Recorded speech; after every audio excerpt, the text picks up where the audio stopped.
सुनने में ये आ रहा है कि बाबर आजम को T20 में वापस लाया जा रहा है।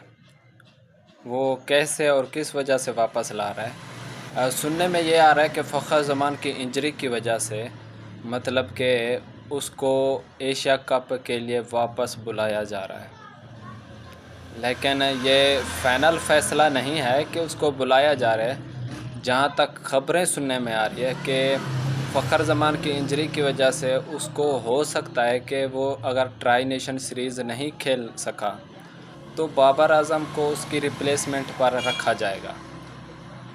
लेकिन मेरा आप लोगों से ये सवाल है कि अगर बाबर आजम किसी की रिप्लेसमेंट पर उसकी जगह नहीं बनती, उसकी जगह तो वैसे भी बनती है। अब ये फ़ैसला अब हुआ तो नहीं है पाकिस्तान क्रिकेट बोर्ड की तरफ से, लेकिन जहाँ तक ख़बरें हैं और जहाँ तक माइक हसन ये कंफर्म नहीं कर देते कि बाबर आजम वाकई T20 में वापसी कर रहा है, तब तक इस बात पर कोई यकीन या कोई एतबार की बात नहीं है। लेकिन जहाँ तक फ़खर ज़मान की इंजरी की बात है, तो फ़खर ज़मान को इंजरी हुई है, अगर वो रिकवरी जल्दी कर लेते हैं तो फिर तो वो खेलेंगे। लेकिन अगर जहाँ तक मुझसे पूछा जाए तो बाबर आजम की वाकई में यार जगह बनती है। बाबर आजम या रिजवान में से एक की तो पक्की यार परमानेंट जगह बनती है। लेकिन अब टीम को जब रिक्वायर होगी, जिस तरह से अब कहा जा रहा है कि Salman Ali Agha last match West Indies के अगेंस्ट वो खेले नहीं, वो ख़ुद को छुपाने की कोशिश कर रहे हैं, तो ये एक अच्छे कैप्टन की अलामत होती है। जिस तरह से उसने मतलब कि किया है, आप जहाँ पर बाबर आजम की ज़रूरत हो आप उसको वहाँ खिला। लेकिन अब ये सारा का सारा फ़ैसला माइक हसन के फ़ैसले के ऊपर होगा।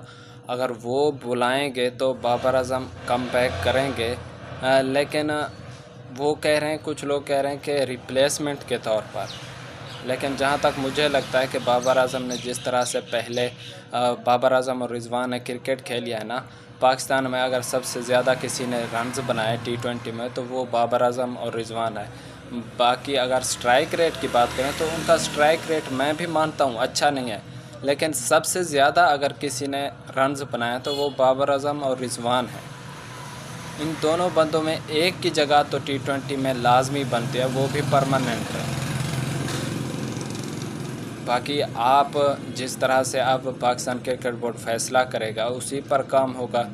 बाकी बाबर आजम का वाकई यार कम बैक तो बनता है, अगर रिप्लेसमेंट के तौर पर बनता है तो फिर भी आप करें। बाकी आप लोग क्या कहते हैं इसके बारे में कि बाबर आजम को वापसी करनी चाहिए या नहीं करनी चाहिए? तो कमेंट सेक्शन में अपनी राय का इजहार लाजमी करें। बाकी मिलते हैं किसी और वीडियो में, तब तक अल्लाह हाफिज़।